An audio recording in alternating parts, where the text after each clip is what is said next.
Les 24 vieillards ne sont pas des anges. Parce que les anges n'ont pas de trône. C'est l'Église qui a le trône. De Genèse jusqu'en Jude, il n'y a pas un ange avec un trône, mais il y a Jésus sur le trône, il y a le Père sur le trône, il y a aussi l'Église qui va régner. Dieu n'a pas promis aux anges des trônes, mais il a promis à l'Église des trônes. Donc les 24 vieillards ne peuvent pas être des anges parce que les anges n'ont pas de trône. Encore. Les 24 vieillards ne peuvent pas être des anges parce que les anges n'ont pas de couronne. Mais la couronne est promise à l'Église. Pourquoi? La couronne, c'est la récompense. Et la récompense, c'est pour ceux qui ont été des pécheurs, qui ont cru, qui ont persévéré, qui ont servi pour avoir la couronne. Donc, ça ne peut pas être des anges. De même aussi, par rapport à ceci, un ange ne peut pas chanter « Nous avons été rachetés » parce que les anges ne sont pas rachetés, ce sont les hommes qui sont rachetés. Donc, les 24 vieillards ne sont pas des anges, mais ils sont des... Quels hommes? Dis avec moi, quels hommes?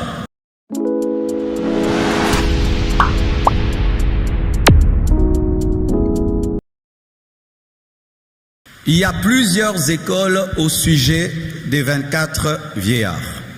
Je vais les présenter et puis je vais vous présenter ce que nous croyons et ce que nous trouvons être correct, être biblique. Étant donné qu'il n'y a pas beaucoup d'enseignements sur les 24 vieillards, ça fait que chacun a des pensées sur les 24 vieillards et aujourd'hui tu vas être fixé et tu vas être béni. Amen. Voici la première conception. Certains disent que les 24 vieillards sont des autorités spirituelles qui ne sont pas des anges, qui ne sont pas des hommes et qui ne sont pas Dieu. C'est dire que Dieu a créé les anges, les archanges, les chérubins, les séraphins.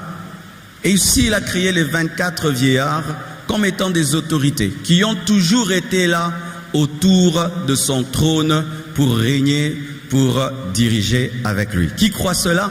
Levez la main si c'est ce que vous avez toujours cru. Levez la main si c'est ce que vous croyez. Il n'y a pas de prison pour ceux qui lèvent la main.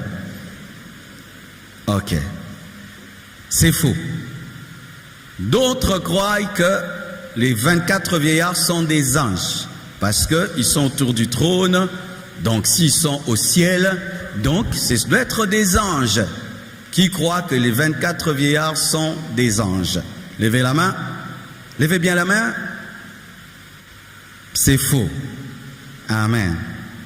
D'autres disent que les 24 vieillards sont des assistants humains qui ont toujours été avec Dieu dans son royaume. Ce sont des hommes qui ont toujours été avec Dieu comme des anges.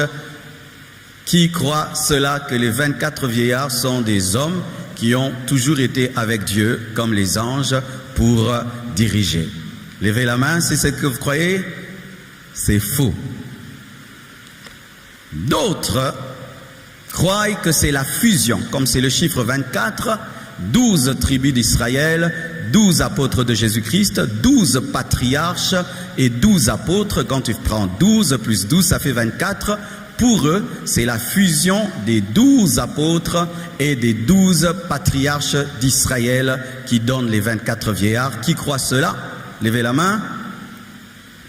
C'est faux. Alors il y a qu'est-ce qui est vrai?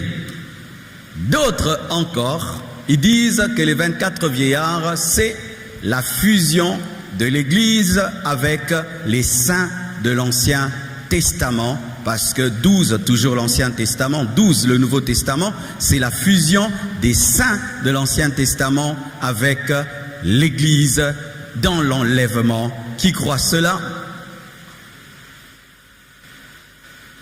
Levez la main. C'est faux. Et d'autres croient que 12, 24, ça je vais dire à la fin. C'est ce que je crois. Maintenant, avant de dire ce que je crois, j'aimerais casser ce que tu crois. Amen. Voici. Pour vous qui croyez que les 24 vieillards sont des autorités spirituelles non angéliques qui gouvernent avec Dieu, voici un principe de la Bible. Fais l'effort d'être intelligent. Fais l'effort. Alors pour vous qui croyez que les 24 vieillards sont des êtres non angéliques, non humains, qui gouvernent avec Dieu, voici un principe de la Bible. C'est que quand tu lis la Bible et qu'une chose paraît pour la première fois, tu dois l'étudier. Amen, hein? Alors regardez. De Genèse jusqu'à Jude, on ne parle pas des 24 vieillards, n'est-ce pas? 24 vieillards paraît où? Dans Apocalypse, brusquement.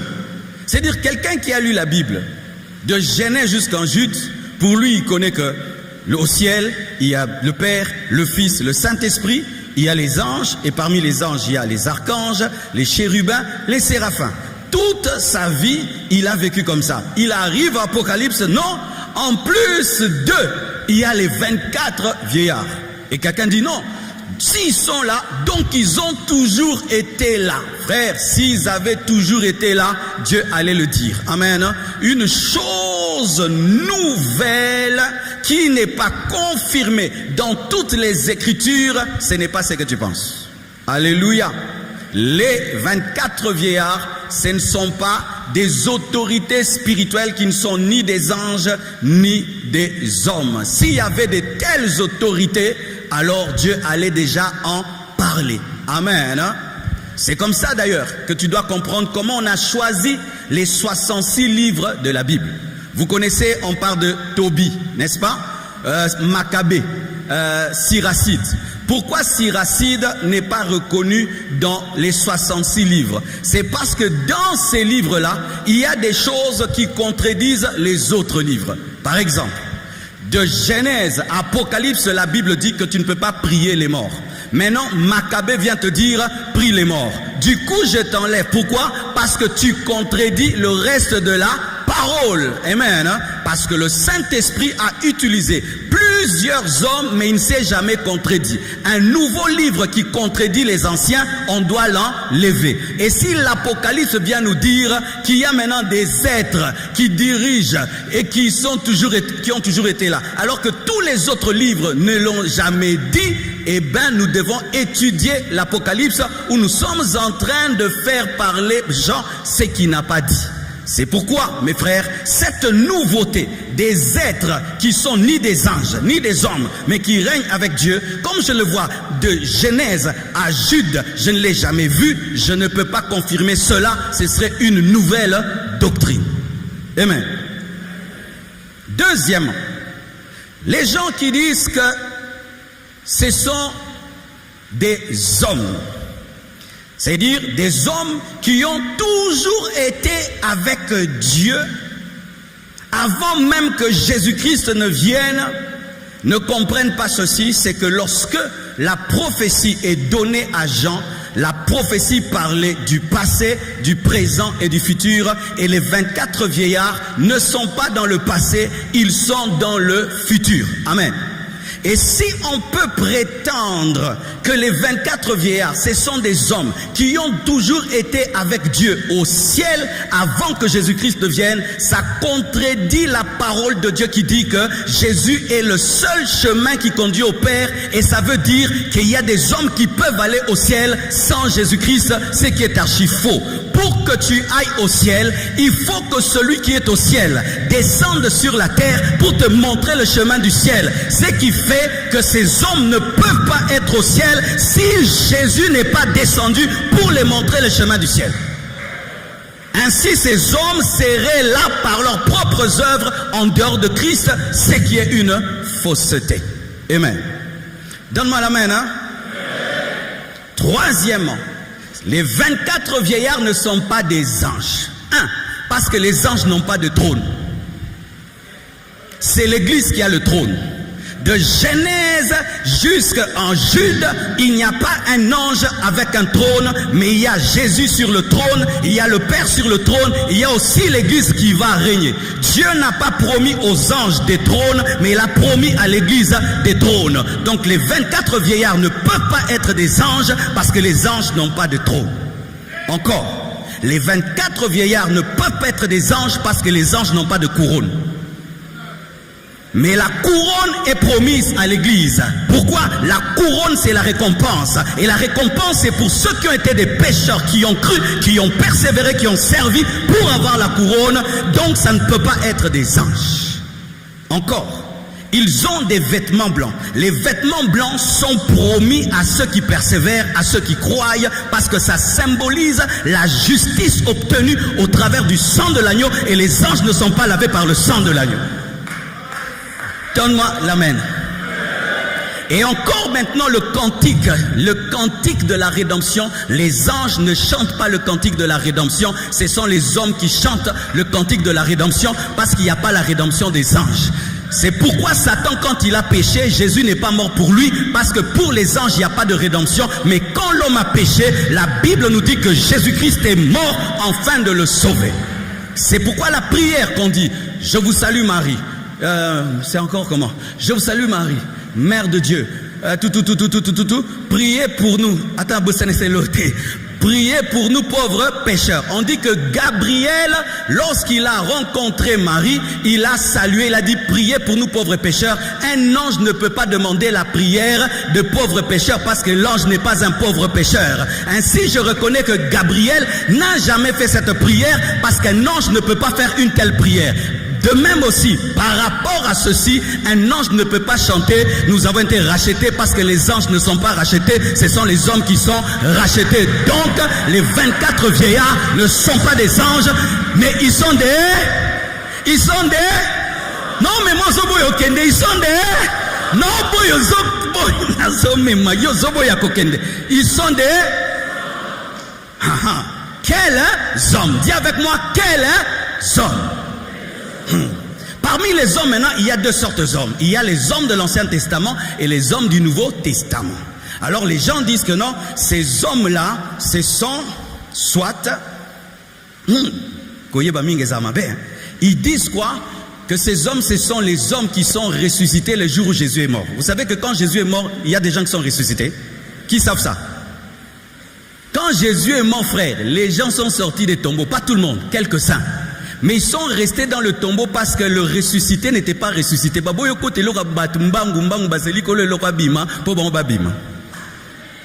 En français.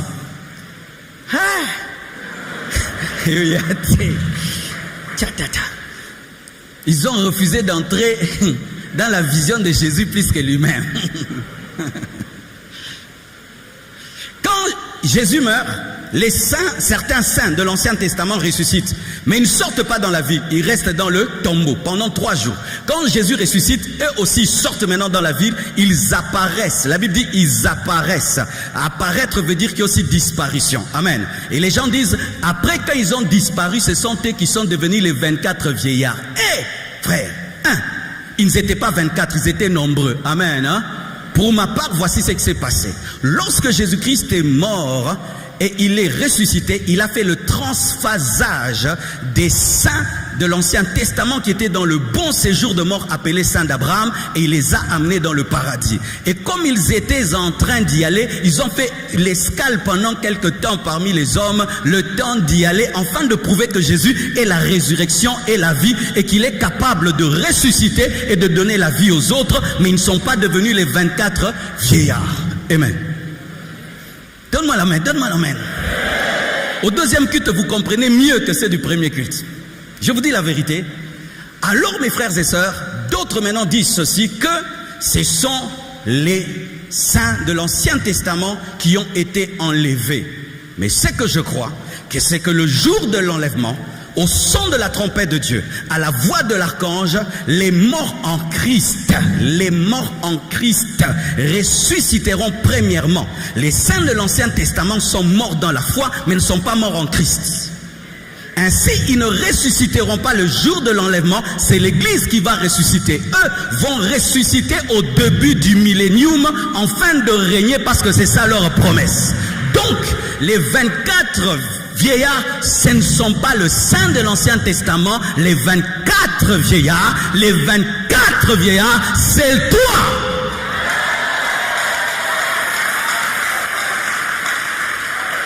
Les 24 vieillards, c'est l'Église. Comment? Il est écrit que tu as fait d'eux un royaume de sacrificateurs. Et la Bible dit que l'Église est quoi? Nous sommes un royaume de sacrificateurs, un sacerdoce royal. La robe, c'est la sacrificature. Le trône, c'est la royauté. La couronne, c'est la royauté. Alléluia.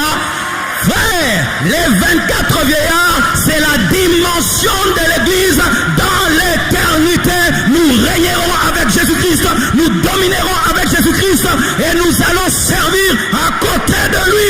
Donne-moi une main. Hey, Shalarama Zintelebrayasha. Maintenant, pourquoi 24? 24, c'est le nombre de personnes qui travaillent à côté du souverain sacrificateur. Ok, je vous donne le verset. Yes. Oh, dis j'aime la parole. 1 Chronique 24, 1 à 4. 1 Chronique 24, 1 à 4. Vous allez voir. 1 Chronique 24, 1 à 4. Rapidement. Ok, on y va. Voici les classes des fils d'Aaron. Fils d'Aaron, Nadab, Abihu, Éléazar et Ithamar. Nadab et Abihu moururent avant leur père sans avoir de fils, et Éléazar et Ithamar remplirent les fonctions du sacerdoce. Oui. David divisa les fils d'Aaron en les classant pour le service qu'ils avaient à faire. Tsadok appartenait aux descendants d'Éléazar et Achimélec aux descendants d'Ithamar. Regardez maintenant, il se trouva parmi les fils d'Éléazar plus de chefs que parmi les fils d'Ithamar, et on en fit la division. Les fils d'Éléazar avaient 16 chefs de maison paternelle, et les fils d'Ithamar combien? 8 chefs. 8 plus 16 ça fait combien? 8 plus 16 ça fait combien? En soi, la sacrificature de la terre est faite à l'image de la sacrificature du ciel. Et en soi, qu'est-ce que Dieu veut dire par le chiffre 24? C'est que nous sommes des sacrificateurs éternellement, mais plus à côté d'Aaron, mais à côté de Jésus-Christ, le roi des rois, le Seigneur des seigneurs, le Dieu vivant. Donne-moi la main. Donne-moi la main. Nous sommes les 24 vieillards. Nous sommes les 24 vieillards. Nous sommes les 24 vieillards. Et 24 vieillards. Pourquoi vieillards? Vieillard, c'est la sagesse. Vieillard, c'est le prêtre. Dans la parole qu'on dit vieillard, c'est un prêtre. Tu es un prêtre. Et qu'est-ce que tu offres? Le parfum de la prière, le parfum de l'adoration. Dans le lieu saint, il y avait l'autel de parfum, mais toi, tu n'as pas besoin d'autel. Tu es l'autel et tu es le parfum. Rebraya Bashaya, parfum. Donne-moi la main.